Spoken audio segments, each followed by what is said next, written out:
দিলাম।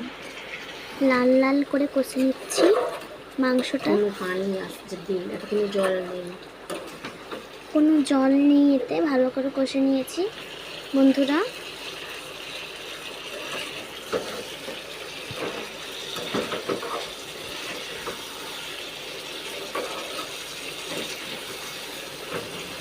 ভালো করে কষিয়ে নিতে হবে, ভালো করে ভেতরটা যাতে সেদ্ধ হয়ে যায়।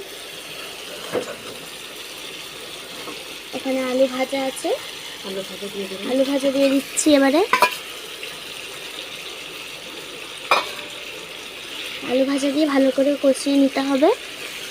দাও পানি একটু দিয়ে দিলাম। এবারে জল দিয়ে দিচ্ছি।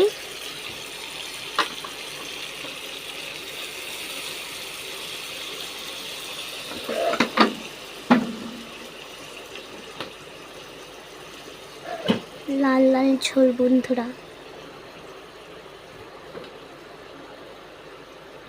ফুটে উঠলেই নামিয়ে দেবো। ফুটে উঠলে নামিয়ে দেবো।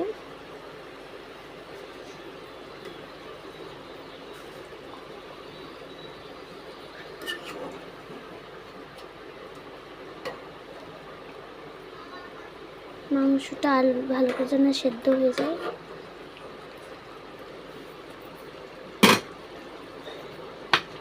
একটু জল দিয়ে দেবো এবারে আরেকটুখানি। এবার এটাকে চাপা দিয়ে ফুটতে দিয়ে দিতে হবে। কিছুক্ষণের যদি ফুটতে দিয়ে দিচ্ছি, আবার পরে ফিরে আসছি বন্ধুরা। এটা ভালো করে ফুটিয়ে নিতে হবে, মাংসটা যাতে ভালোভাবে সেদ্ধ হয়ে যায়। ভালোভাবে মাংসটা সেদ্ধ হয়ে গেলেই ভালো লাগবে। মাংসটা সেদ্ধ হয়ে গেলে তারপর দেখা করছি। দেখা হয়ে গেছে এবারে আমাদের রান্না। লাল লাল হয়ে গেছে রান্না, আলু দিয়ে মাংস ভালো করে লাল লাল করে করেছি। যদি ভালো লেগে থাকে রান্নাটা, লাইক সাবস্ক্রাইব অবশ্যই দুটো করে দিও, আর একটা কমেন্টও দিও সাথে। নতুন নতুন ভিডিও দেখার জন্য আরও ভালো ভালো ভিডিও ছাড়বো আমরা। ধন্যবাদ।